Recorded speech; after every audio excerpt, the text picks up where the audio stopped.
Hello, everyone, and welcome to episode number 148 of the Peak of Serenity podcast.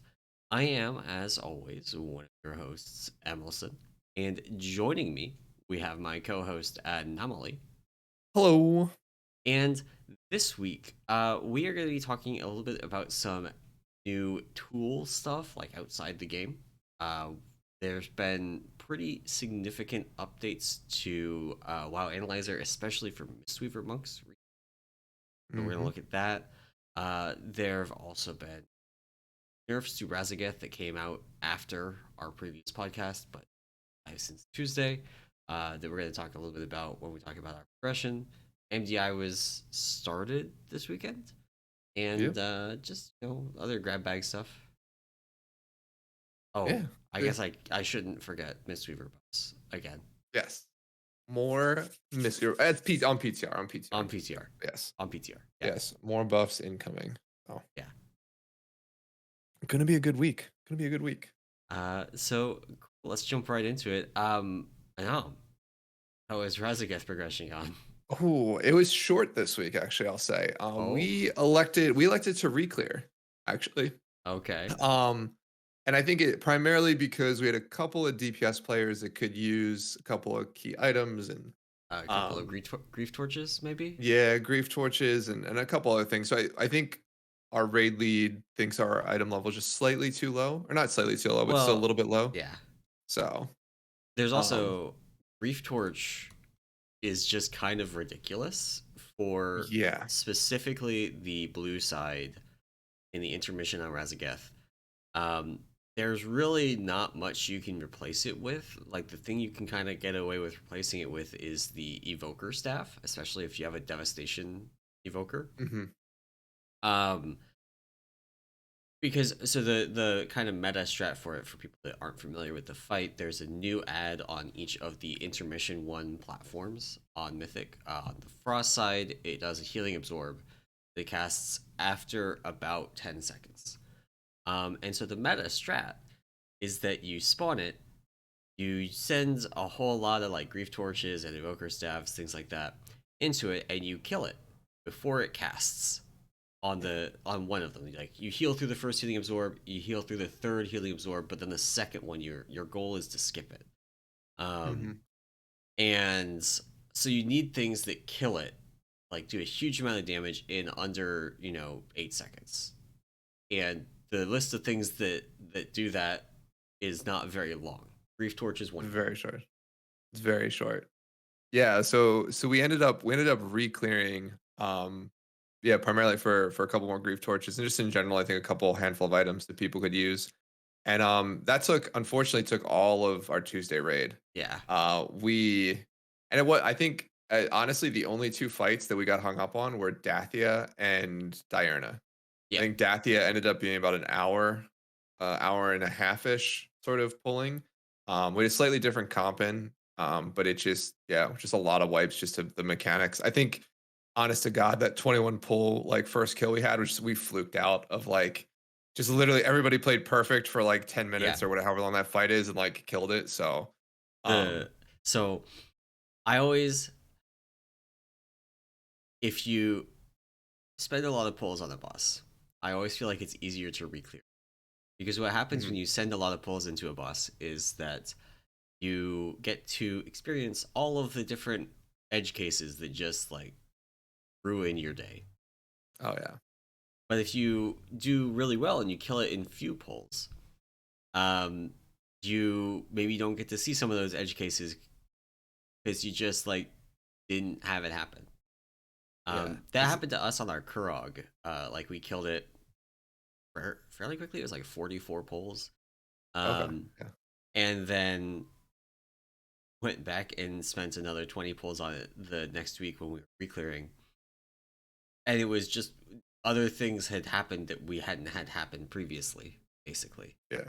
Um, and we just had to learn how to deal with them because we didn't learn how to deal with them when we were initially progressing the ball. Yeah. Yeah. So that was definitely our experience on Dathia.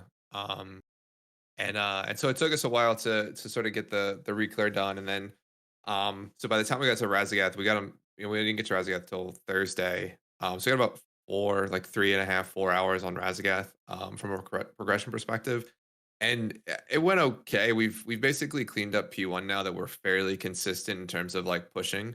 We'll lose like every probably like unfortunately still like every probably like 5 to 7 pulls. We'll lose someone early to like some random Yeah. damage that we don't expect. So yeah, so there was that. But no, we've pushed in the intermission. We've gotten the first set of ads down. At least I'm on blue side. So on blue side, and then we're struggling with that second blue ad in terms of like killing it before the shields go out. Yeah. And so Yeah. we're sort of at that point of our progression. It's definitely a little bit slower, I'd say. Very It's funny, front like loaded. yeah, it's a lot of like I feel like once we get past this intermission consistently, like P2 and P3 are very similar to heroic. So like there's not much. I mean there's a third ad on the second intermission Right. that you have to deal with, but I mean other than that, I think the actual mechanics are fairly similar. And so it's really just learning the new amount of damage that goes out from a healer point of view for those. Um but yeah, I mean progression is progression. It's just slow. I'm in actually now. Our I was gonna priest ask has about to that. sit. Yeah, our priest has to sit. Why is Just that? for like personal, just for personal reasons. Oh, So, okay. Okay.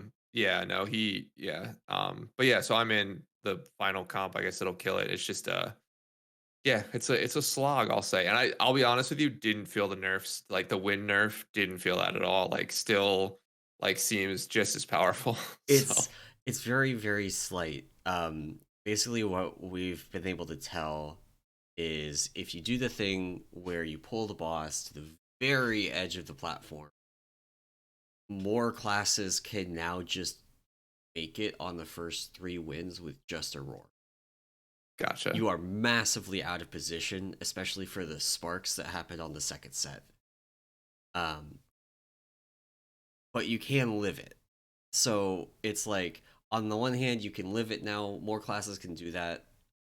On Hmm. the other hand, you're gonna die because the sparks are, all over the place, or you have nothing left to get out of the lightning breath that's going off. Yeah. Um, so yeah, we're still doing exactly what we did before the nerfs and Yeah. not changing anything about it. There's other nerfs that actually are relevant to the intermission, which you probably talk about because they are relevant to what I was going Oh to yeah. bring up.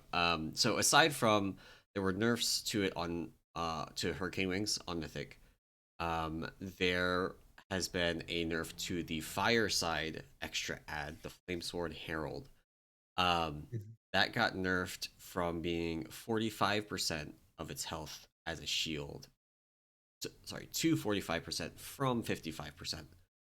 So this ad had a channel. You needed to kick it before the channel ended. The shield prevents the channel from ending. This is just like, the first boss of well, similar to the first boss of Ruby Life Pools, where you got to break the shield, then you can. That's all this Mhm. is, um, and it wipes the whole raid if you don't. So this is just a nerf to that, makes it slightly easier. They nerfed the healing absorb on the blue side by 20%. They nerfed the Stormseeker acolytes, which are the caster ads, the mages, on the first intermission. So when they hit 50% health, they get a haste buff. That haste buff was 300%, and they Yeah. nerfed it to 150%. And what it meant is before you could not actually really get a kickoff after they hit 50%. Hmm. Now you can. It's a short cast now. It goes from like 2.5 seconds to like 1 second. But that's a lot different from it going to like a quarter or a half a second. Yeah. And then they nerfed for phase 2 and phase 3 Tempest Wing periodic damage. This is while you're trying to run through the uh the edge of the circle. The damage that you take Yeah. while you're pushing through that. It's just kind of a 20% nerf to that ability. There's also some heroic nerfs. So health reduced by 5% on heroic. They also get the Tempest Wing nerf. There's also a volatile current damage nerf. So this is the damage from the sparks spawning. Mhm. And then reduced the rate at which the vault integrity drains during the intermission primalist strike on heroic, and I'm not entirely sure what the implication of that is. I think it means you get more. You could, if you push quicker, get more time in P2, I which means you guess. have less time in P3. Yeah. But we always ever pushed at 50 energy, so yeah, Yeah, I don't know. it it stops at 50 energy, right? The countdown, regardless of what's alive on the platform. Maybe So it's actually maybe it means if you're slow on that intermission, you don't yeah, get even less like it. Maybe that's what it is. Like if you're slow in the intermission, you don't get screwed as hard with less phase two time. that's true. That's true. Because that's the trigger for phase two ending is the energy um on the vault integrity running out. Yeah, Um, yeah. so one thing that I wanted to kind of bring up for talking about intermission, I guess we are also we spent Friday doing Raszageth, and had to last second swap out one of our blue side players, who is one of our high eye level grief torches, for Oh, okay. someone that not only doesn't have a grief torch but also doesn't have burst damage. A That's not good. a BM hunter, not known Oh, for their nice. single target burst. Nope, Um, not at all. but we actually got to see a lot of phase two. We have made it all the way through phase two, actually, Oh, with awesome. like two people alive, but we made it Yeah, through phase two. Um, and it is so similar to Hero. It is kind of yeah, unreal. The the big things are that the damage is just so much higher that some things that people would do, like spreading too hard, not being in range of healers, is pretty lethal in phase two. yep, Um, and then that just like sets you up for failure if you like are too far away, and then you're coming in for the volatile current and you're just low and you get the two hits and you just die. yeah. And that's the kind of thing that we gotta clean up in order to actually see second intermission, which we're hopefully going to be doing tonight. Um, Nice. Are you for sparks in that phase? You guys using set positions? Like I know. Well, actually, that's a question. Do you guys use set positions for sparks in yeah, either P1 or P2? yeah, we have P2. we use the same positions in P1 and P2. It's like boss Gotcha. relative. So like I'm on the Yeah. head of the boss because I'm a tank. So I'm on the head of the boss in phase two as well. The person that stacks on me in phase two as well as in phase one. And Gotcha. then we have uh, roughly assigned positions for the shields and the tempest wings, to avoid, because both of those have like lethal cleats. Hmm. And so we have assigned positions that are near your spark position, because there's two different ones where you have to go, um, from doing sparks to either doing tempest wing or doing storm surge shield. Hmm. So you need to be able to like very quickly get from your spark spot to your uh dot, your like phase two spot or whatever, Yeah. without being, without having people be clumped up. Like, so it's just kind of giving people an assigned spot. It's not super rigid, but it does mean that like if two people go and they like are in conflict with each other, it's relatively easy for them to spread off of each other because there's not four people in the same Yeah. spot. It's two. Yeah. Like crowding. Yeah. Or Yeah. like melee likes to just stand on top of the same spot typically. So Yeah. Yeah. yeah. But tonight we have five green badges. So Nice. we had four last week. One of our players got a heroic one out of their vault, so that's pretty Nice. big. Uh, and so we were going to be going into Friday with five, and then somebody had to be out.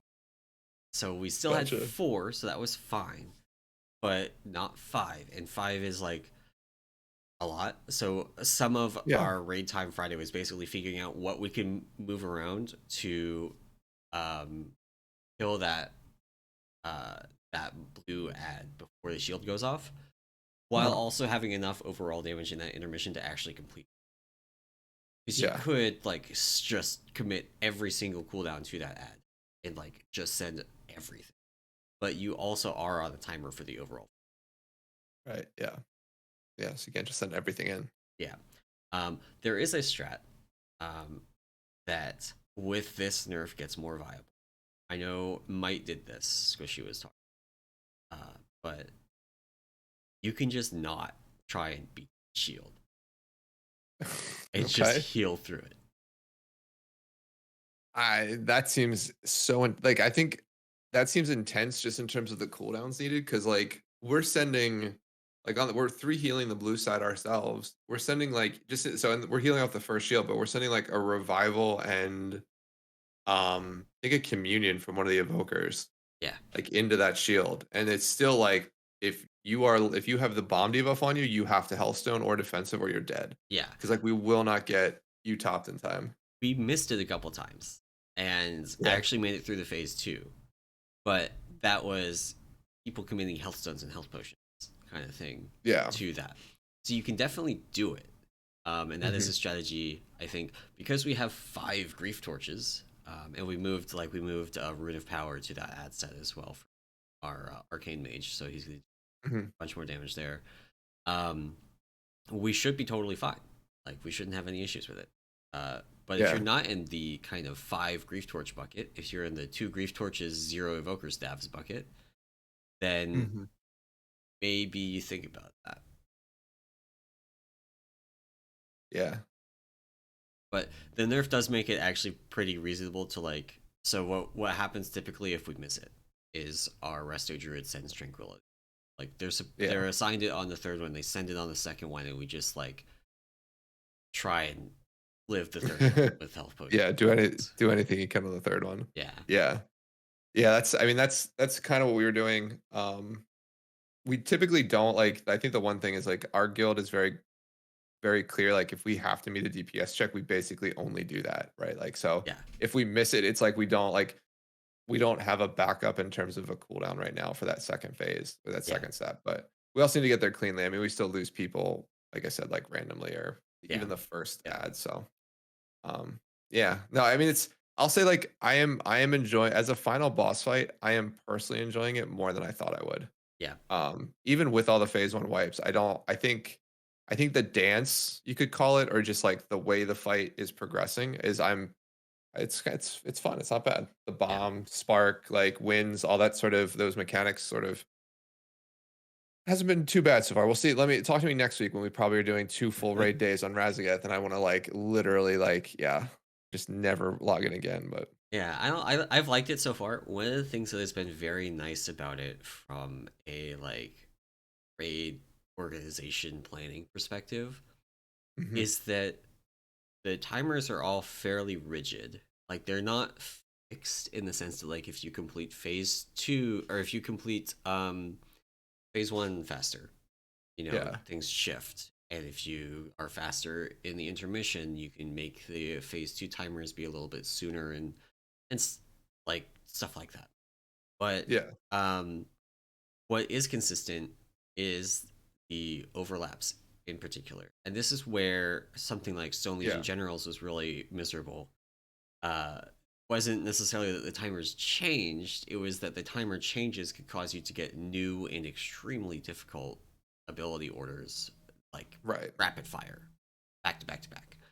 But Raszageth, you can't have that happen. Like if you break a Storm Surge shield early, for example, you just get extra time to do single target boss damage, and that's great. Like there's Yeah. actually also like kind of a built-in reward for doing that mechanic faster and better. Hmm. Um, and there's some hard overlaps, but they're all like we can we can look through logs and know what they are and Yeah, plan and for the them and know they're always going to happen and not have to be like, well, we probably only get like this spark wing combo once, but there's a small chance that we get it the second time, and if we get it the second time, good luck. yeah. Yeah, because I think most of the ball like Raszageth is really good about that in terms of like, yeah, the overlaps are always consistent. Like in the first intermission, there's always the consistent like shield on the blue side with bombs out on 2 players. Like that'll always happen. Yeah, So going in, like if a player has bomb, they're about to get a shield and that's deadly. But even like Diurna had the weird, I don't know if you saw this, but there's a weird ability queue like late in P2 where it's a wildfire. Typically, it's like wildfire, wildfire. So you go back to back. But on this one, it's like wildfire, tank hit, wildfire. So there's like a delay on the wildfires, I get applied the raid. I think Interesting. it's at like the 7.5 or 8 minute mark. I think we always had it go wildfire, tank it, wildfire, so I didn't realize there was like a chance for it to queue the double wildfire instead. No, there isn't. So that's what I mean. Oh, It's like okay, it's yeah, always consistently that way, yeah, which is like different than any other wildfire application, right? So yeah, like we had to like it was nice that it was always that way, and we never had to plan for like the double wildfire. It was always like wildfire, you have a break, then don't collapse right away because another wildfire is coming, basically. yeah. So yeah, they've been decent about that, I'll say, um, in that regard. So even well, I guess I was gonna say Kurog's like that, but there is some like The ad shenanigans you can stupid do. ad shenanigans. Yeah, Yeah, yeah, yeah, where you can offset it at different. The offsets can be different. So bad yeah, example. yeah. But Kurog, no, Kurog is the exception this tier. yeah, yeah, Everything but no else has been progression. pretty Oh, consistent. sorry. Yeah, with that. But yeah, it sounds like I mean, progression going well. You're already getting all the way through P2 is really good. So Yeah, hopefully we will it's hit that just point. like it's so similar to heroic. I feel like people kind of already know what to do. The big thing is knowing your phase two positions, like where you're supposed to stand, and Hmm. then also uh, doing inversion. You have 3 seconds to do that move, That's quick. Yeah, and you just gotta go. Like it's really yeah. easy if you're on the outside moving to the center pile, just like W key into the Walk center forward. and you're fine. Um, the harder one is if you're in the center pile, need to go outside. And what we ended up with is basically you just go immediately, and once you're like clear of the center pile, you can kind of navigate to one of the outside ones. If you already have one in sight and you just go there, that's great. Yeah, And that does make it easier to make it through the shield because you get time. But priority number one is not killing 10 people because you were a little bit slow moving out of the center pile. exactly. Yeah, just move first and then Yeah, stack. Don't try and get directly to the stack. yeah, Yeah, yeah. That's fair. That's fair. Um, But yeah, no, yeah, it's been a good week of progression. The reclear was nice. I honestly think we'll probably reclear one more time at this point, and really just for the skip, just have the skip in hand.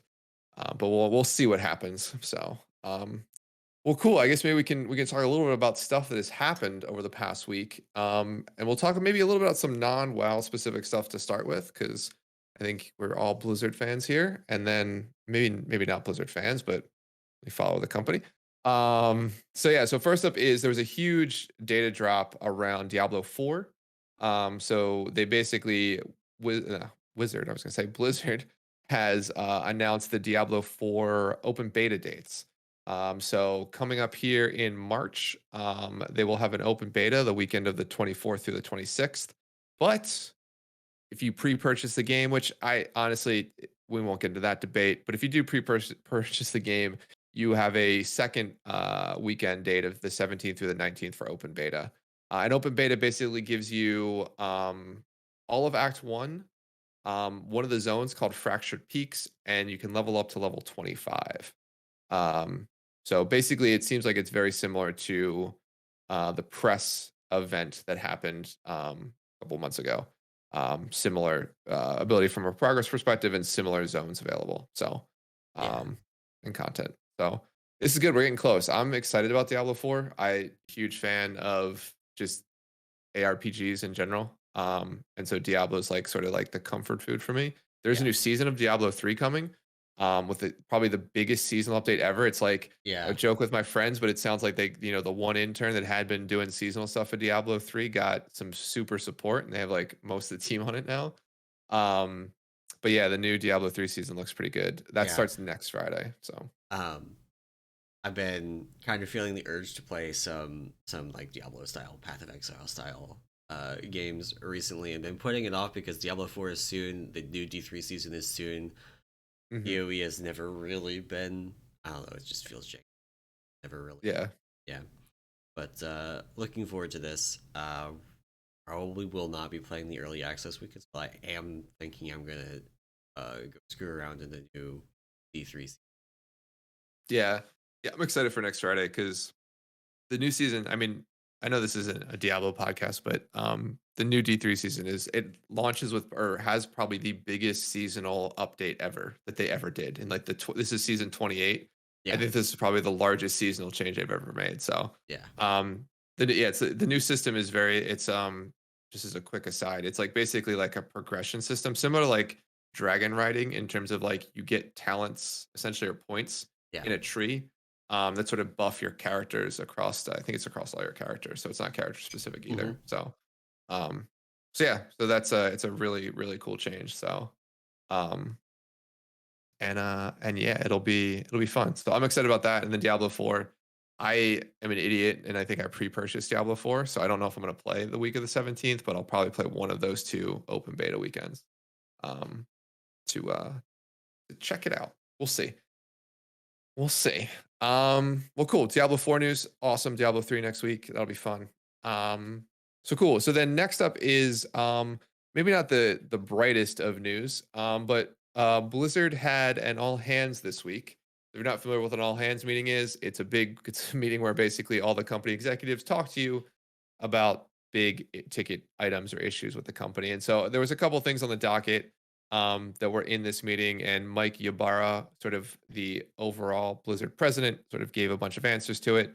They talked about sort of the stack ranking of employees. There's a huge issue, I guess not a huge issue, but Blizzard also released this week a huge return to office mandate.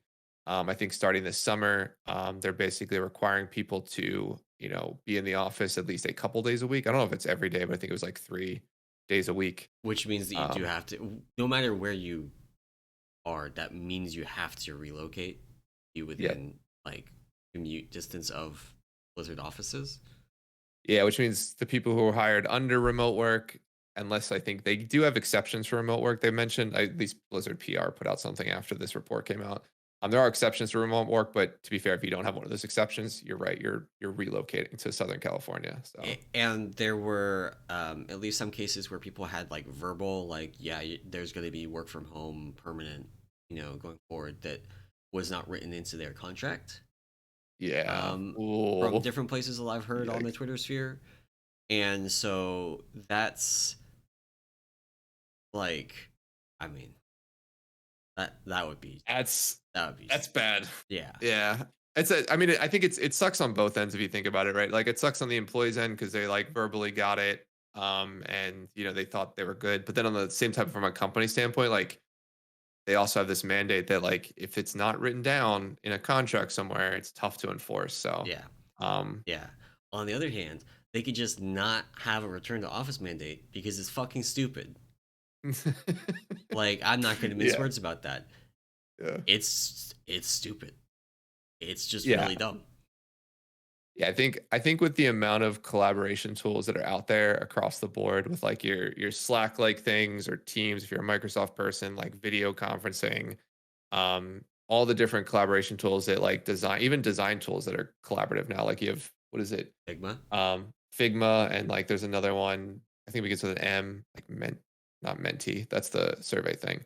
I don't But know. there's like there's all different kinds of like collab stuff that you can do that like basically give you the ability to have a video person and a whiteboard in your office, right? And like everybody can draw on the whiteboard together, everybody can see each other. So yeah, I mean, it's a tough, yeah, the return to office stuff I think in general is probably we could talk for hours about that. But yeah, this situation Yeah, sucks for people who weren't planning on um ever going, into an office, right? Or had joined Blizzard from a remote perspective, were right. promised to be remote and now are being essentially forced to move or get fired, right? Yeah, So yeah. Yeah. It's not a pleasant situation, I'm sure, for them to be. There's also a yeah, couple of really um, awkward gaffes from Ybarra yeah, in this. My yeah. favorite one, according to several sources, Ybarra stated something to the effect of, "If you think that executives are making a lot of money and you aren't, you're living in a myth," which is hilarious. That's just not. Because if you've seen executive compensation, oh, once you hit the C level, you're like 10x what a regular Yeah, employee makes easily. particularly when you also have like Blizzard QA position job postings where like Yeah, it's like $15, like $15 to $20 is like the pay range where it's like that's literally yeah. um That's poverty wages in California. Yeah. In Southern California, that's poverty wages. Yeah. Especially if you So like if you have to be able to commute to the office, that means you have to be able to get to Irvine, every day in a reasonable amount of time in a too. reasonable amount of time. Like that's a really expensive area. Yeah. So not the best. I mean, I think Blizzard's under a microscope anyway, but yeah, this doesn't help their cause. So I mean, it sucks. I think there's a bunch of discontent from the employees based on this. We'll see how Blizzard responds internally to this, but Yeah. And um, so slight addendum to what the quote that I had. Brewstep is correct in chat. He said that was within the context of the profit bonuses, which are the same. There's like a profit sharing bonus that everybody gets. That's the same percentage. Um, but the total compensation package of an very different. executive, like they could lose the profit share and never feel it. Versus like, that profit share is a very sizable bonus. I mean, by the numbers, I don't actually know what the actual dollar value, but like the numbers that we see from that are on Wowhead, it looks like it would be a fairly substantive bonus for anybody Right. that's not, making the executive level of base compensation. Yeah. Those are little Yeah. apples to oranges, even if it's the same like percentage.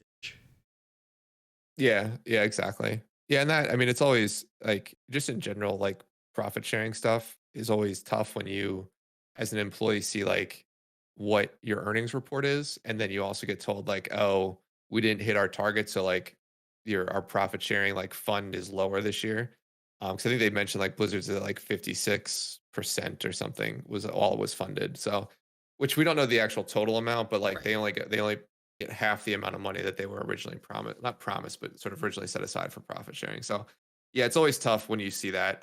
Even like in my job, like I get a bonus every year based on this, and it's always funny to me that like they're always excited, like we 100% our profit sharing, fund is fully funded, and I'm like I look at our earnings and like we made like hundreds of millions of dollars in revenue, and I'm like course you can fill up this fund that's not even that like not Yeah. even like half of that or a quarter of that. Yeah. So yeah, in any event, I mean in general, sort of just another sort of maybe black mark on Blizzard in terms of the way they're in this case, it's how they're internally handling some of these conversations and Yeah. issues.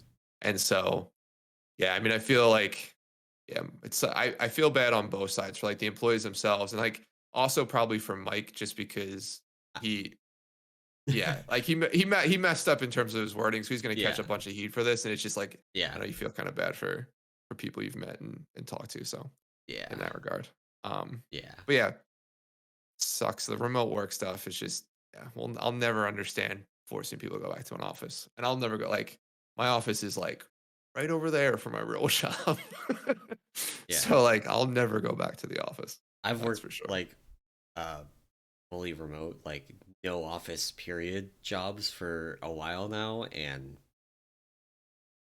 just I will never take a job again. There is no shot. Yeah. There, I will say, as a parent, it maybe there'll come a day where I'm like, I just want to be away from my kids for a couple hours, and I use the office to do that. But like, Yeah. that's not really a real reason to want to go to the office. Yeah, So, I mean, you can go to a um, library for that or a coffee shop that's or true. something. Like, true. Because I've done Go to that before, Starbucks. where I like need to get out of the apartment. Back when I was rooming with people, get out of the, you know, Yeah, go to the local Starbucks, sit outside in the like nice weather, and put on very loud music in my headphones. It's like get work done. yeah, yeah, yeah. It's always an option too. Um, so cool. Yeah, it's such not a great situation at Blizzard so far for a lot of the employees. So we'll see what comes out of this over the next couple of weeks. Um, maybe in happier news, we'll say, or maybe more exciting news. It's MDI weekend. So MDI kicked off Group A. There's I think the new structure. There's like three groups, right? With the top two Yeah, teams from each group going into grand finals. And then I think there's some play-in match at the end. But MDI Group A, first group of the MDI this year, kicking off. And it's been interesting. I've watched a little bit of it, not too much. I did catch the brackets late last night. Echo not dropping a match yet or map yet. No surprise. Yeah. So they're crushing. I think they actually just 2-0'd the team they were playing, and so they've punched their ticket into finals, based on the way the bracket works. But yeah, no, it's MDI's going on. So lots of probably tons of different comps, right? Like there's tons of different tanks being played, tons of different healers being played. They've actually, I Um, think there's been every tank played except for um, Vengeance and Guardian Druid.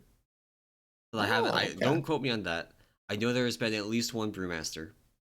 nice. I have not been actively watching it, but I did. I did hear about that. Some people were questioning some talent choice, and like, I, Yeah, you're like I don't I know. don't know. I Um, love that, by the way. and I know that there's already been some leaking of MDI strats into the pug scene, because some of the people in my guild yesterday were complaining about um, in Halls of Valor. There's a tech that they did where they had people stand, they had their range to stand on a rock so that the wolves couldn't jump to them. If there's no path available, the wolves don't actually jump ever, hmm and um, that just makes them essentially free count. If you can get them grouped up and get them in a position where they will always try to and then fail to. There's an easier spot for doing smaller wolf pulls, which is the different bridges have like railings and you just go stand on the hmm railing.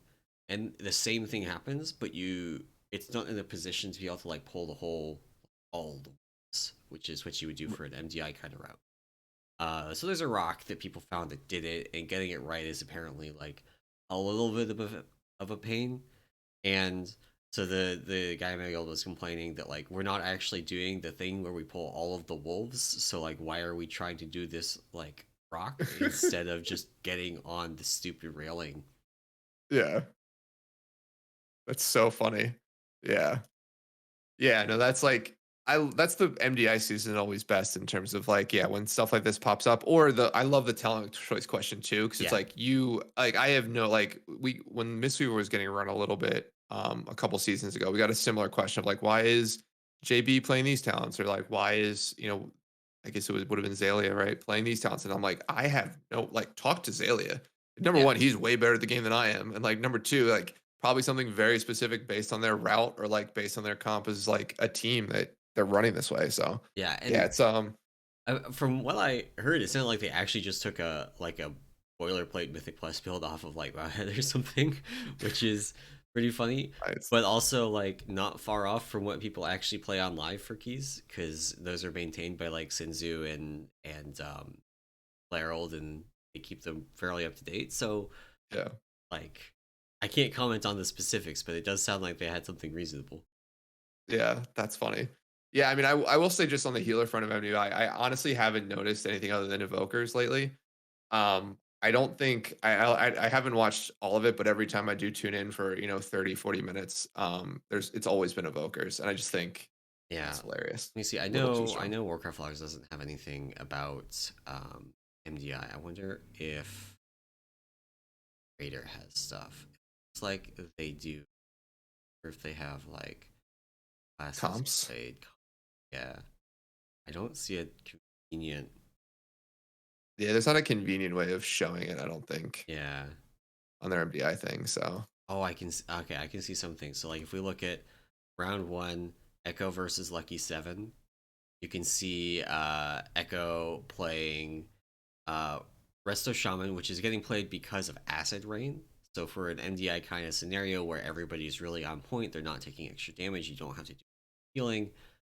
I mean, you do have to do a ton of healing, but not like the insane amount that you have to do in a pug. yeah, Um, then you get to just like do damage. So Acid Rain is currently the best at that for Resto Shamans. And then Shadow Priest, Feral Druid, and I saw a lot Unholy of Death ferals. Knight. Yeah. And so part of the reason that they're playing Shadow Priest and Feral Druid, Shadow Priest brings Vampiric Embrace, which helps your healer not have to heal, kind of for free. Push the button. hmm And what's the Druid one? Nature's Vigil? Yes. It Yeah. sounds about no. Yeah. something like Sounds that. yeah, nature. They have a Yeah, cooldown like that. I know like we assign it for raid because it's pretty good. And so you just have those, and it means kind of your healer doesn't have to do as much healing and can do more damage because it doesn't cost very much in terms of GPs for your DPS to push those buttons. yeah, Um, so meanwhile, Lucky Seven playing Vengeance Demon Hunter, Destro Lock, Unholy Decay, Feral Druid, and Resto Shaman. nice. I'm actually curious. Like, so if we look at some of these later ones, there's a lot more protection warriors, a lot more preservation evokers. Um, the I heard there was a brewmaster. I don't see it yet. We Wasn't today's stuff. Don't yeah. think Echo played Oh, it here we either. go. Legendary. Reset Tuis played brewmaster for it. And Yes. they did not win. Oh, oh. But yeah, they did win their losers bracket match against Apes Together Strong, which is a great name. It's pretty funny. Yeah. Uh, yeah. So there've been that's at least 3 different tanks played, which is more than most MDIs. So maybe no Yeah. protection paladin yet. No blood DK yet. Blood DK, Hmm. I'm not surprised. His damage is such a priority, and blood DK is not like a really great AoE damage tank. Yeah. True. Yeah. Yeah, and I think healer wise, I mean, I guess the shaman's been one of the bright points, and then a lot of evokers. I thought there was some disc priests, but I don't know if in the actual finals here there's been a month. Yeah, there hasn't been any disc priests, so it's literally just been 2 healers like shaman and shaman and specifically Temple of the Jade Serpent. Um, which I'm wondering is just because Do of they there's have a a lot of curse to spell? smaller ads. What? Does Shaman have a curse to spell?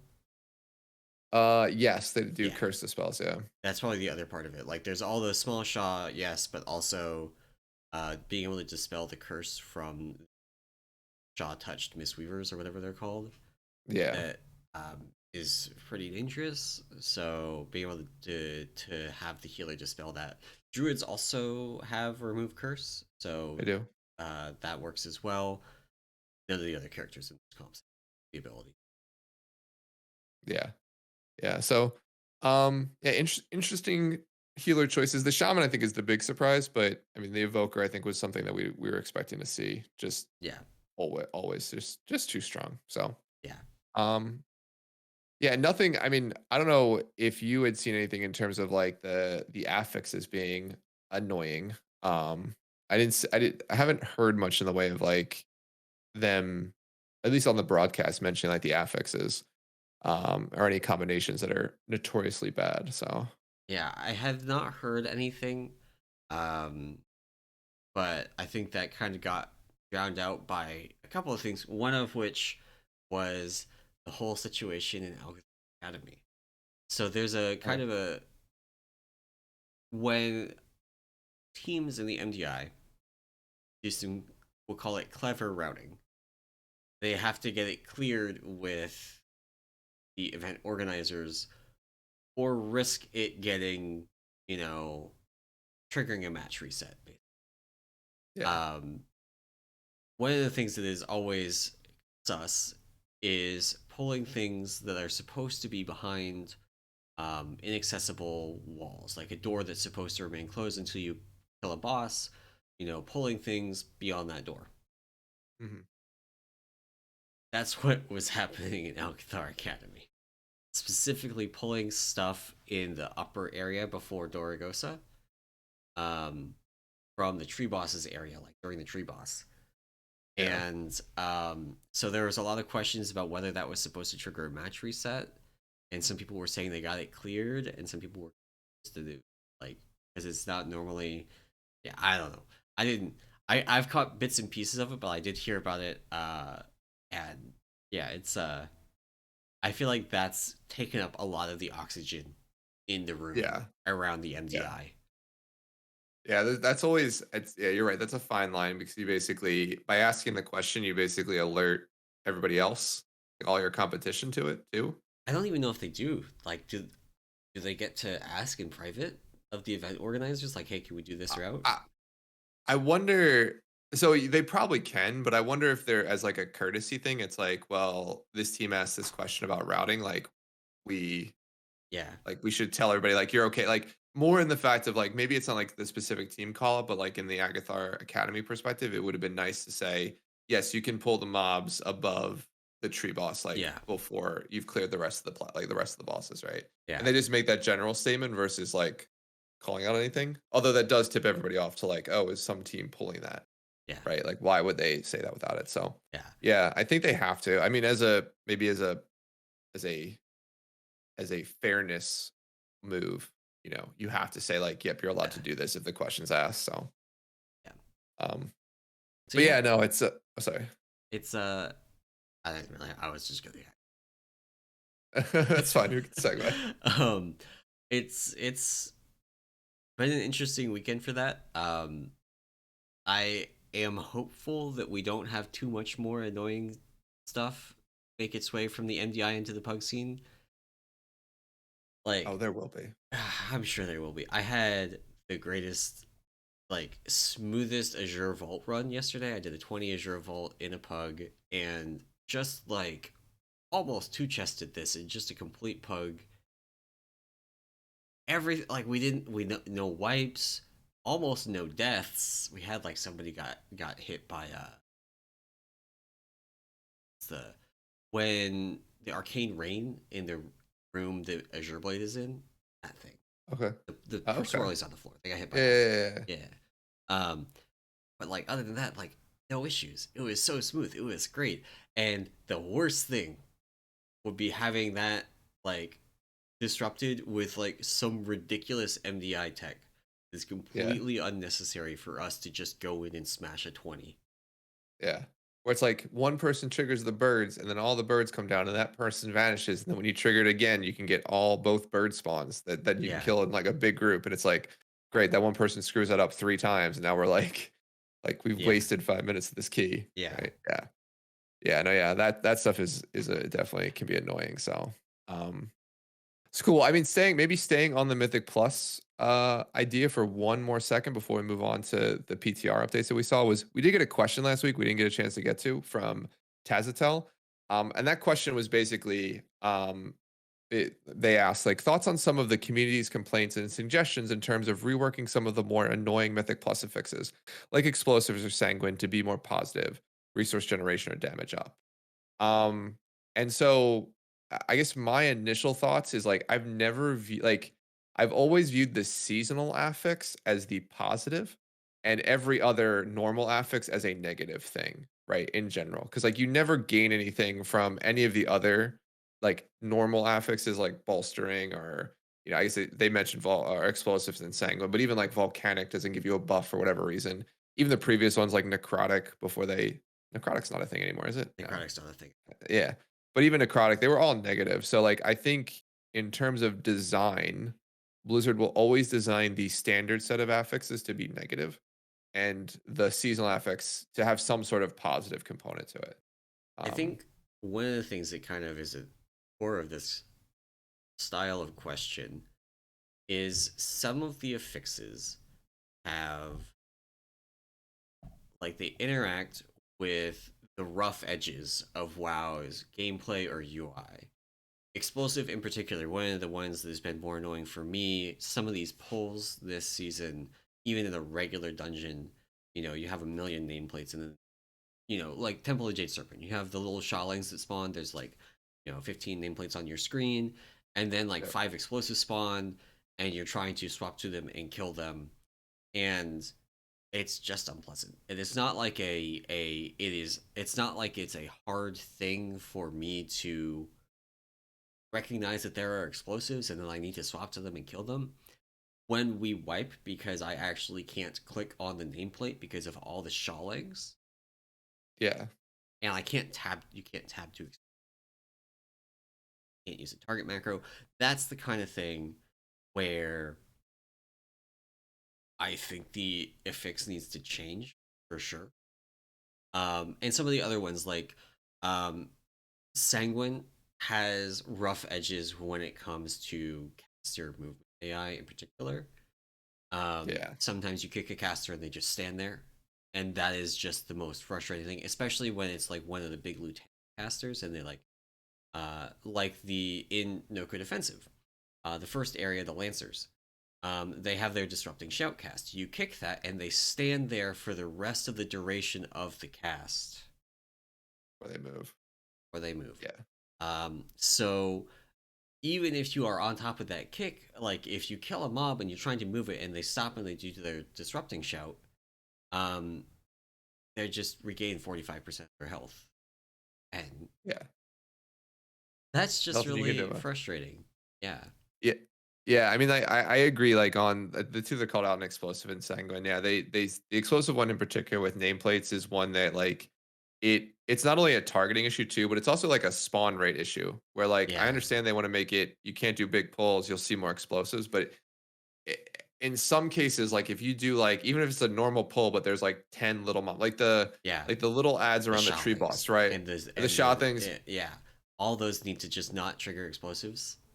Like they or don't put like a trigger. global cooldown on it, right? Like that Yeah. that the cooldown is maybe a linear increase in spawn rate depending on how many mobs you're engaged. That way it's not a like every mob has their own independent time of casting it. It's more Yeah. of like So you have there's like a linear increase. the way that it works is there's a background like tick rate that can spawn up explosives or can not spawn explosives. It's like quaking. If you got there's a weak word actually that I got from Legion Yeah. that Still works. still works. It's just the quaking timer. It just shows a bar. The way it works is that get quaking, and then like 18 seconds later you have a chance to get quaking again, and then 18 seconds later you have a chance to get again, and then it resets. And so there's something kind of like that for explosives where it's like there's every like 15 seconds or something there's a chance for everything you're in combat with to spawn an explosive. And so sometimes you get one, and sometimes you get five, and Yeah. sometimes you get more than five, and you're probably screwed. Because if you're fighting Exactly. that many things that you got more than five, you like just the UI will not let you do it. And that is like I think the this season more than anything, my biggest frustration with the game almost is that nameplates like Yeah. just like the stacking behavior isn't usable. I've been playing around with nameplates at feet. There's a setting in the game that's under advanced options. You can the advanced interface options add-on. You can get to it to Hmm. make nameplates appear at things' feet. I've been playing around with that. It's weird. Yeah. I But can imagine. it does like what it does for the stacking option is it makes it so that they stack and they stack up the same way that they do, except that they're starting from the bottom of your screen instead of the top, so you don't get this big pile at the top of your screen. Yeah. Yeah. Yeah, no, yeah, it's yeah, the that interaction where like the UI sort of or UI or just yeah, mechanics sort of get in the way is annoying, right? Like I think the other ones like bolstering or things like that, raging are less of an issue because you can like they're in your control, right, as a player Yeah, to like either you can trigger more bolstering stacks or you can dispel or you can be ready for raging mobs and target those ones. So yeah, I mean I don't know what they'll do. I think they can't just have like mob centric ones where like the mobs get buffed or something happens, right? So I think they need to keep something like explosive around and something like sanguine. It just I agree. It's just I think it's sometimes just annoying. Particularly like Ruby Life Pulse has a lot of mobs that just cast but do uninterruptible casts. So you can't kill anything on that mob, and like you're doing a yeah, fairly large pull of small ads again, and it's just like, yeah, well, everything spawns sanguine, and now you're in trouble. So yeah. So Bruce Pickett in chat says my threat plates seem to be fine with prioritizing explosives showing up on top. That's actually just like a built-in game thing. Um, you effectively can't control nameplate stacking uh, during combat because of protected UI stuff. What does happen though is that if you have to use the Shadowlings again as an example, if you have little mobs like that, there are a bunch of them and they're moving around, the nameplates shifting. make it really difficult to like quickly grab the like you gotta target and kill 5 different things. Um, Yeah. so like it's not that like it's necessarily hidden underneath them; it's hidden in a pile of them, and the pile is moving around. And you gotta try and click it, and it's frustrating, Yeah. You could especially also, oh, sorry. like they could do this kind of like non-continuous. It technically is continuous, but they do big jumps from like where it'll be kind of at the top, and then things will move around. And it'll jump to the bottom of the pile, like vertically, top to bottom of the pile, and it's really annoying. So yeah, Yeah. Yeah, I mean, but then you're getting into like you're adding in add-ons into your game to like play the game for not play the game for you, but to like support the game. So, and that's sort of another issue because I know in like Plater, there's some auto scripts that'll hide nameplates yeah, for other mobs.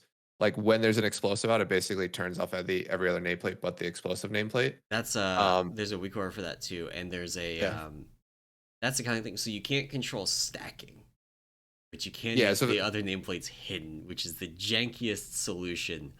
And maybe, but it's like it's a general problem. Like yeah, explosives are an easy example because they literally just like kill you. They go off. So there's a bunch of exactly. casters in these polls, so they're also a problem. Um, that it can be difficult to pick out the caster in a big pile of nameplates. Um, Exactly.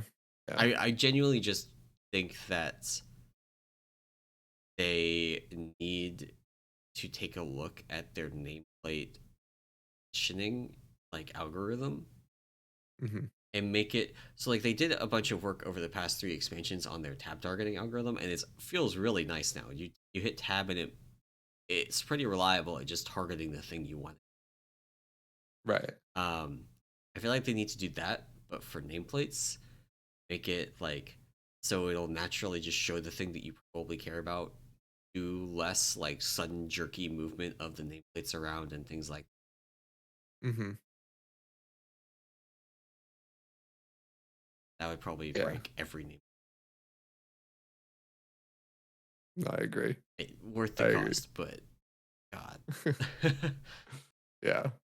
Um, but yeah, but that's sort of, I mean, I guess in terms of actually answering the question, I mean, like I don't think they'll ever do positive standard sets of affixes. So like I agree that it's probably changing some of the UI or some of the other like in-game mechanics around the current affix set. Um, for the more problematic ones. And then yeah, I think the positive any sort of positive you get from an affix, I think it will generally always be tied to the seasonal, right? Whether that's Thundering is like the damage buff stuff. Yeah. In the past, it's been like movement and things like that. Um, so yeah, so so that's Mythic Plus stuff. I guess we can talk a little bit about there was a couple of PTR updates. So in 10.0.7, or sorry, 4.10.0.7 PTR, we got a couple of monk updates. Maybe we'll talk briefly about the Windwalker ones because I have a couple of things to talk about through the Mistweaver stuff because there was changes to both Mistweaver and Windwalker. So Windwalker got a couple of buffs to essentially 3 key talents. So Inner Peace got a buff to its maximum energy. It was increased to 30, so 30 more maximum energy when you take Inner Peace, along with a 10% buff to Tiger Palm. So definitely single target focused. And then Rising Star got a buff, or is buffing Rising Sun Kicks damage up. Or sorry, it's going down to 3 and 6% increased damage, but you're getting 6 and 12% increased critical strike on Rising Sun Kick, which is good. And then Phaline Harmony's damage and healing bonus is increased to 10% from 8%. So a handful of Windwalker, more single target focus buffs, um, Yeah. which in general I think is a good thing for So them since that was, yeah. the inner peace one is interesting because it basically we were actually talking about this before the show, where like energy is not necessarily um a damage gain if you're not limited Hmm. by energy. Energy cap is not a damage necessarily. It can be. It lets you pool energy to do other things and not waste energy. Hmm. 10 Yeah. energy is really not very much. 30 energy is a lot more. It's 30%. So the 10%. Imagine that. Yeah. Um, Math. Math. But the 10% Tiger Palm damage buff means that even if you don't get a ton of value from the increased energy cap, you get, at least for that talent point, a little bit more Tiger Palm. Yeah. Yeah. So yeah, so I don't think they've put out. I don't think the Windwalker team has put out like exactly what the increase is here. It doesn't seem like it's going to be crazy Brewstep. high. But sorry. Brewstep in chat is telling me 0 to 1% damage buff total if you play Skyreach / Zuan's Battle Gear well. So more small buffs, but these are like 3 small buffs on top of other stuff coming from Windwalkers in 10.0.7. Not going to be any earth-shaking change, but you Yeah, know, more little buffs to Windwalker's single target. it's nice. Yeah. And then Mistweaver got some crazy changes still, which is I'm wondering if a developer is actually playing the class nowadays. So I'll talk about maybe some there's a lot here, so it's sort of it's basically the biggest. So a couple things. So number one, with Shaylun's lessons, or sorry, Xiaohao's lessons, which is the choice node after Shaylun's gift, which basically every time you cast Shaylun's gift, you'll get a one of 4 buffs for a duration. They've actually added in a tracking buff that shows you what your next lesson will be. So basically, you'll be able to tell Oh, what your next buff will be, which is good, and you can cycle them. that's so So good. yeah, so you can basically set it up and basically, make sure you get the right buff. I think it's gonna, there's gonna be a little bit of degeneracy around this. I know you were talking But about in Storm Surge being able to, with the Lesson of Doubt, being able to yeah, like solo heal a Storm Surge yeah. So on it'll be Mythic Lesson. very good for like, yeah, if there's specific damage events you're getting ready for, as long as you can time it correctly and get the right buff at that point, I think it'll be very good. So So that that's in particular is one that for Raszageth, you have plenty of time. Like you could spend all of phase 1 and the first intermission setting yourself up to have that Lesson of Doubt for that Storm mhm, Surge shield, and then just like solo heal. yeah. Yeah. So it's a nice quality of life change. So a little less randomness in terms of not knowing what you're going to get, but it does allow you to do some setups, which is cool. Um, the other thing they changed is they actually changed Zen Pulse. So Zen Pulse was an ability that you used to have to you could only cast on a target that had enemies around it. And what it did was it basically did a burst of healing and damage depending on how many enemies were around your target. The problem with it though was the targeting of players using macros. So and like how that worked, and that it was very difficult because what you would essentially have to do, and this is sort of like I think the touch of death issue, is that you whenever you use like a mouse over macro, more often than not, it would just cast it on yourself.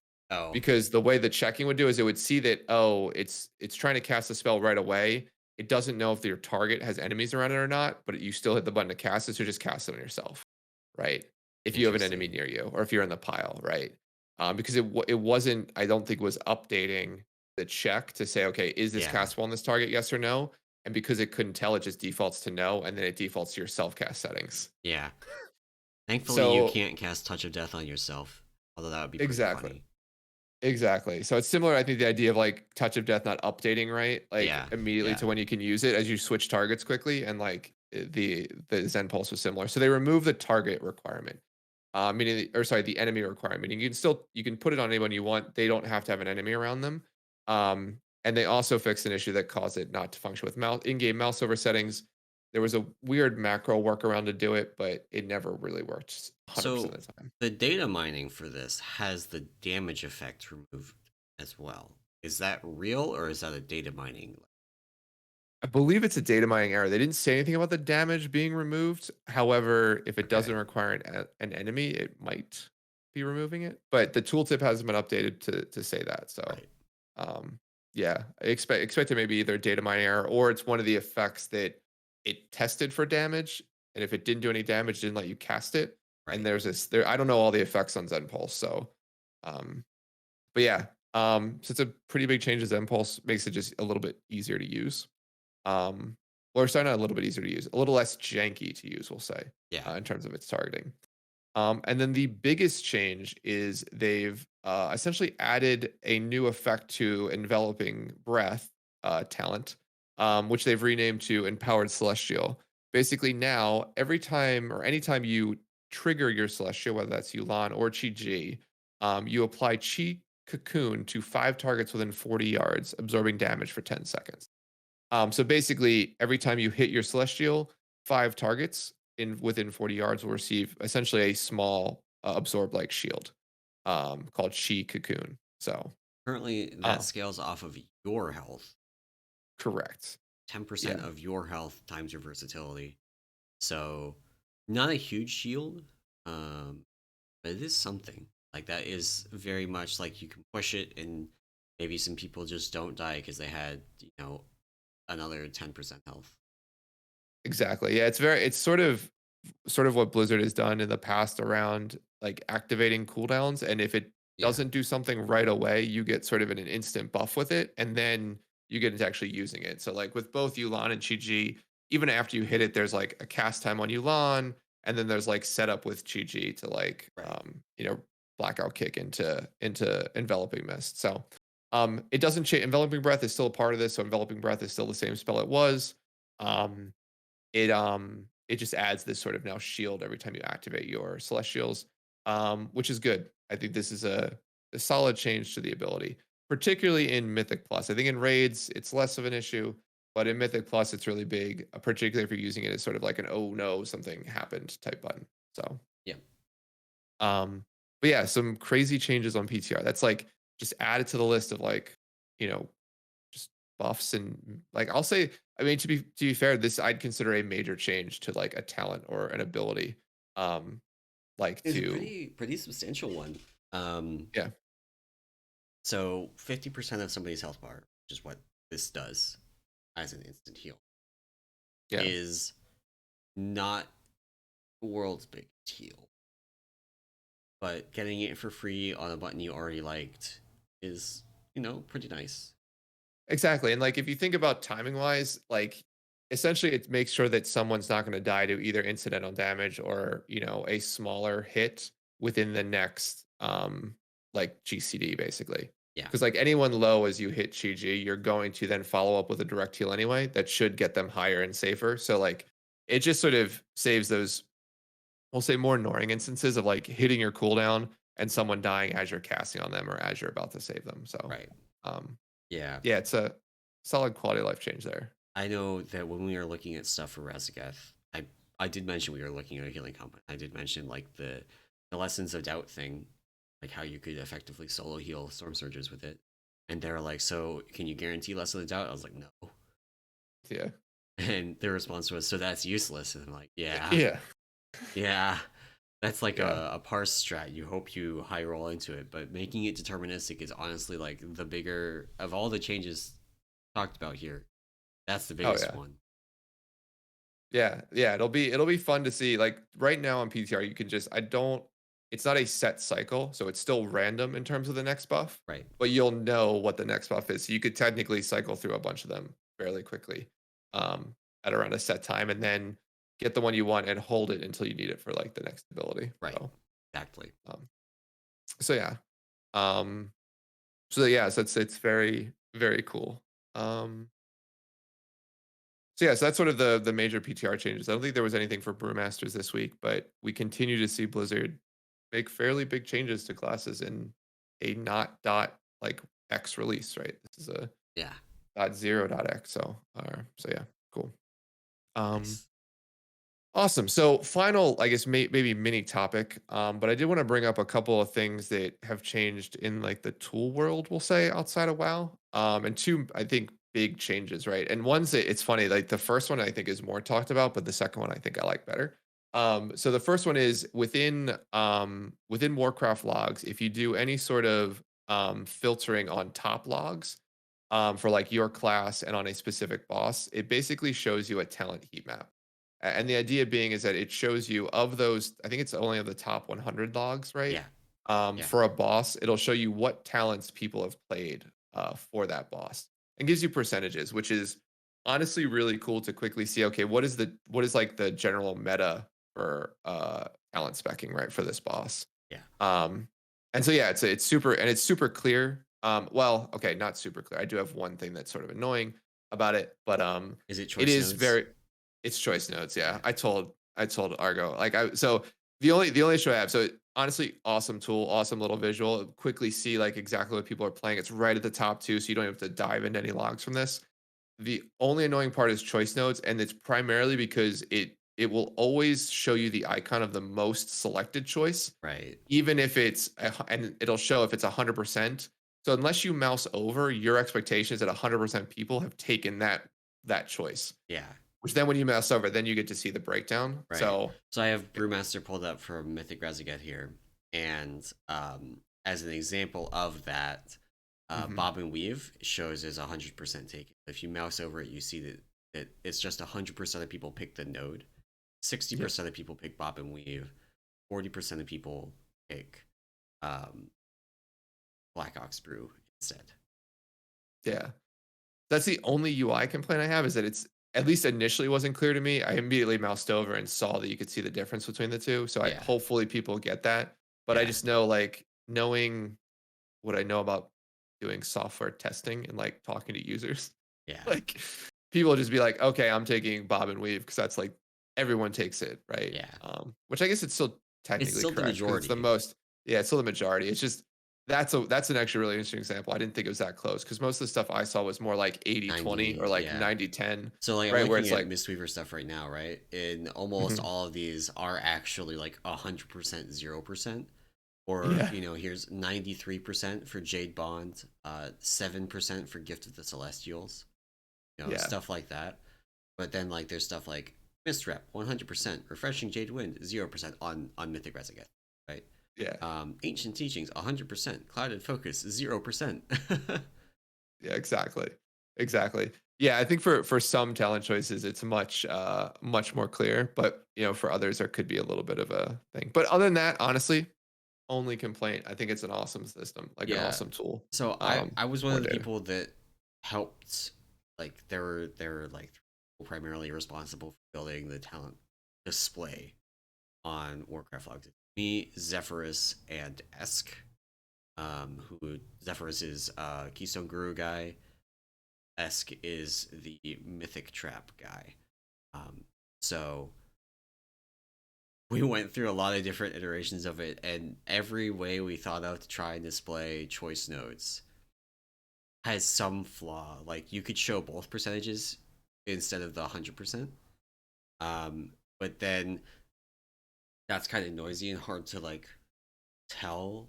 Yeah. Like one of the things that people also want to see is like how often people are taking the choice node because that matters for pathing, right? And Hmm. if it says, in that choice node for Brewmaster, if it says 60/40 on the like main view, it's hard to tell if people actually always take that node for pathing reasons as well, or if they're just sometimes taking the node and sometimes picking other things. So it can be hard to figure that out. Yeah. Um, yeah, there's just and then if you show like the percentage of the one that is taken more often, then when you mouse over and you see 60/40, it's a little bit confusing because the base one is 60%. Is it 60% of 60% that take it, or is it 60% period? Right. Yeah. So uh there's room for improvement on it, I think, but I don't know what the improvement would be. We spent a lot of time trying to figure out how to best display this stuff, and it did come out fairly well. I think the like you must mouse over it to really understand the context is not the worst thing, especially since Yeah. like you said, so often it is like a 90-10 split instead of a 60/40 Yeah. split. Um so yeah, I've been happy with how it turned out. I actually have used the talent builds on ranking stuff a lot for alts where I Yeah. am not as familiar with the talents that people are playing. And so I can just go and I can look at the rankings and see what people are doing um, Hmm. for different bosses, and that's pretty nice. Yeah. Gotcha. That's awesome. Yeah. No, it's an awesome thing. I gave Argo some feedback on what I thought could be done. Probably never made it back to you, but You'd yeah, be no, it's other surprised. than other than the choice note stuff, it's not. It's honestly perfect. To be fair, actually, with the choice note, the solution you have probably the best one um that I could think of. But yeah, no, I love it's a super cool thing. So kudos to you guys. Um, the other tool update, and maybe we'll spend a little bit more time here, is that WoWAnalyzer got a huge update to its Mistweaver module, and so this comes at the with or sorry from both Vor and Trevor. So if you guys anyone's listening to this podcast, you want to say thank you to them, please do, because a ton of work went into this. And essentially, what it did is it's utilizing, I think, the new WoW analyzer structure of like I think you guys call it the guide structure Yeah. or guides, right? And basically, it walks through in much more detail than the statistics tab used to, or not statistics, but the overview tab used to. Much more detail in terms of a bunch of different like efficiency, casting issues, things like that. And it's a really, really amazing view of like, at least for Mistweaver, like specific things you can do better at. Like it shows you a breakdown of your renewing mist efficiency. It shows you a breakdown of like rising sun kick efficiency, like how often you've used it. It shows you a great view of your Vivify casts in terms of making sure you're using them at high renewing mist stacks. And like you can see exactly like which casts you screwed up at, right? And like the timing of that. And then sort of you can go back through the log and understand it. Um, so yeah, I think it's honestly a great this is my log, isn't it, on the It video? is your log, yeah. My Vivify cast absolutely generally terrible, as you can see. That's something I need to work on, personally. But it's a really cool like visual view of I can see okay, what time of the fight was I making bad casts, right? Right. Um, And one of the things I like about this is you can see if you look, for example, at your Rising Sun Kick cast efficiency, there's a big gap yep, from 519 to 603. We're looking at Kurog Grim Totem. And I know that that time period is around the end of one of the intermissions. And a common thing for those intermissions is to hold damage on the ad so that your CDs come back up for this. So that hmm could literally just be like you can see it here that it's like, okay, that's probably not actually a problem. It's probably just, holding damage in order to make the mission last longer. yep, yeah, No, yeah. And so no you can comment on make the Vivifies though. There's a lot of red Yeah, no, that's real bad. That's real bad. But no, I think, and this is just, I think, the next evolution of like the checklist piece, right? Like, I remember implementing the checklist for Mistweaver, like, I guess what 2 or 3 years ago now. Yeah, The first iteration of it. more than that. More than that. Really? Oh, has it been longer than that? Oh, We geez. did that in Uh, Legion. oh wow. Okay, yeah, that's real bad. That's real long It was ago. in it. It was in Antares. Yeah. Gotcha. So I'm well off. But I think this just the visuals now are so much better, I think, than what we had. So I mean, number one, kudos to Vor and Trevor for putting all this together. And I think Emallson, kind of to you too for probably spearheading a lot of the visual stuff So that got put in. Sref actually, aka K Finch, I don't know. He his Discord name is both. Yeah. Never know which to use. Did a lot of the groundwork for this for Resto Druids actually. Like I did a very like draft version for Brewmaster that has been since entirely replaced because it was Yeah. not great. But then Sref came in and like ran with it, and that really laid the groundwork of a lot of the UI elements that are now being used for the Mistweaver one. There we go. Words are hard. Yeah. As well as the other specs. So there's a lot of things like this healing cooldowns that you can Oh there's like yeah. a timeline of your healing cooldowns with the actual cooldown on there, so you can see where there's room for you to maybe fit an extra cast in. And we can see actually in your Kurog there's not. There's nowhere that you Yeah. can fit an extra cast in of any of these spells you're actually like casting, invoke Chi on. And there's, you could in theory fit a fourth cast of revival in, but not if you cast revival at the times it's currently assigned. So things like that.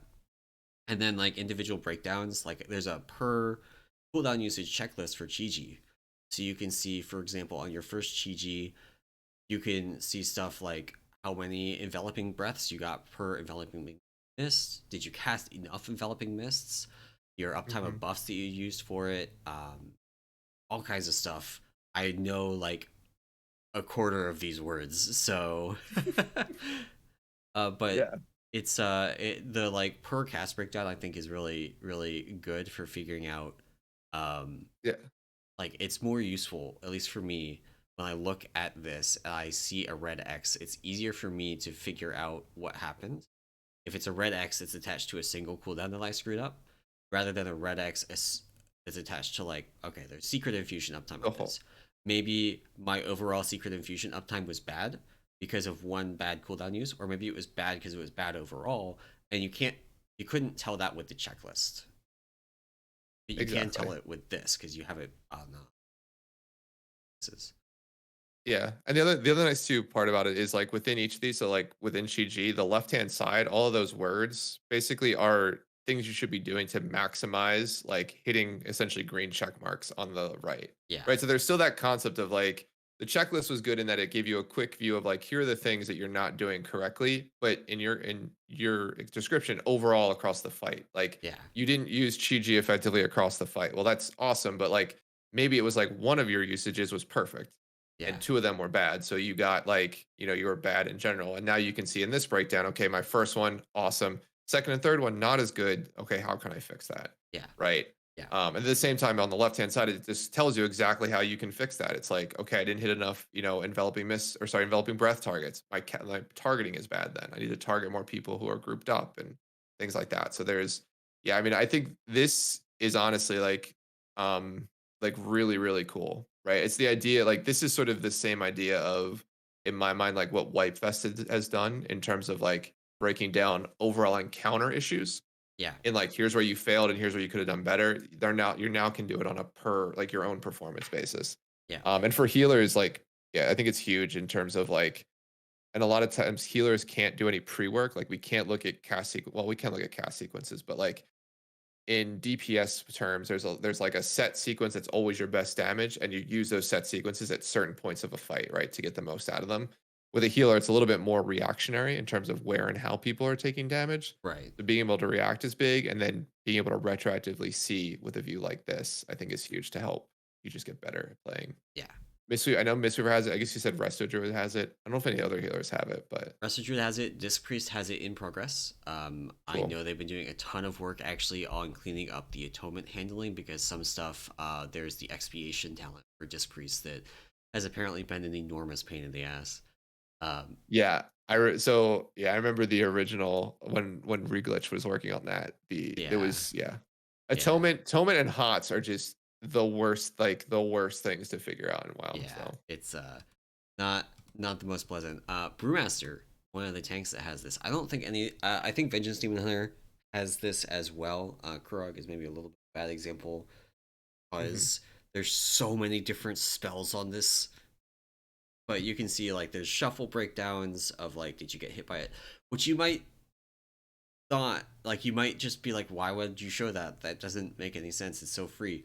But you would be shocked how many people come into Peak and are like, why am I dying? And well, you're not casting blackout kick, so shuffle is dropping, right? Yeah, Because they just look at blackout kick and they don't realize like, hey, this is like really core. You have to be pushing this all the time.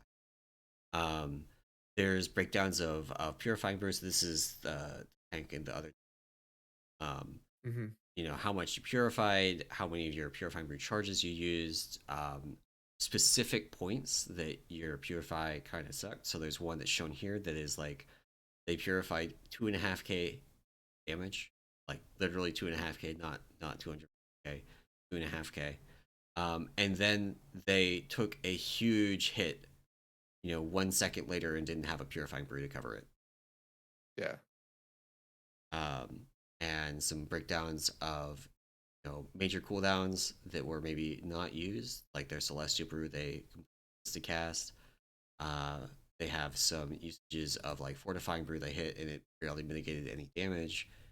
Uh, Things like that, and then rotation analysis that I actually need another pass on because the APL has been updated and I haven't passed on it.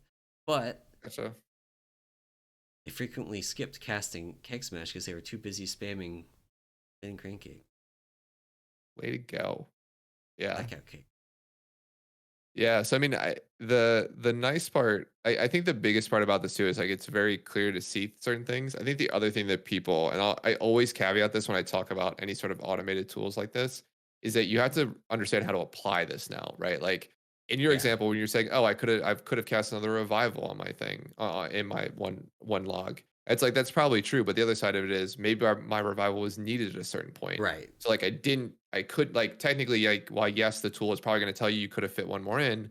The fact of the matter is you have cooldowns assigned to certain points in time, right? Yeah, And you might take a less efficient approach to using them because you need them at certain points. Like I know right. that I did that with I think it was with Sinarth. I held an invoke like for an extra like 45 seconds Yeah. just because I needed it at like that point in time. And that's something Um that the checklist I think did poorly because it would tell you, oh, you yeah. had 66% cast efficiency on revival, but now you have the bar there that you can see that shows when you actually could have used it, and it shows differently. You can't see it on the actual revival one, but it shows up for the Rising Sun Kick one.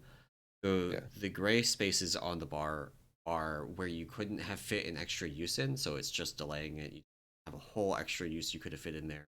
The red spaces one are the red spaces are spaces you could fit an extra use without changing any of your other usages. Yeah. So that comes up more, I think, for some DPS. But when you're learning to DPS and I'm gonna hold my cooldown for this big important thing, and you end up like you could have just cast it and then still had it back for the big important thing. Um, Yeah. on the revival one here, once you're aware of that's how it shows up, you can see there's no red bars on this, all gray. Yeah. So there's nowhere that you could have fit it without impacting one of your other cooldown uses, which is kind of nice for taking a look back and seeing like, hey, is it safe for me to send revival on this event and still have it back for my assignment? Yeah. Exactly. Yeah. No, it's yeah, I really like this stuff. I wish I still was involved. It's just You could be. unfortunately time. Yeah, You unfortunately could be. timing. Time is my enemy.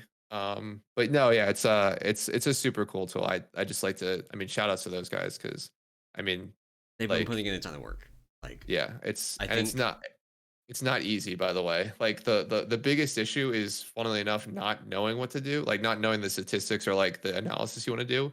It's actually getting that analysis out of logs, like in a consistent manner, because of yeah, just the log data, particularly while combat logs, do some weird stuff, yeah. like and things you wouldn't even think about, like just a lot of weird things in terms of like not having events you think it should have, like the whole Timestamp issues are the big one.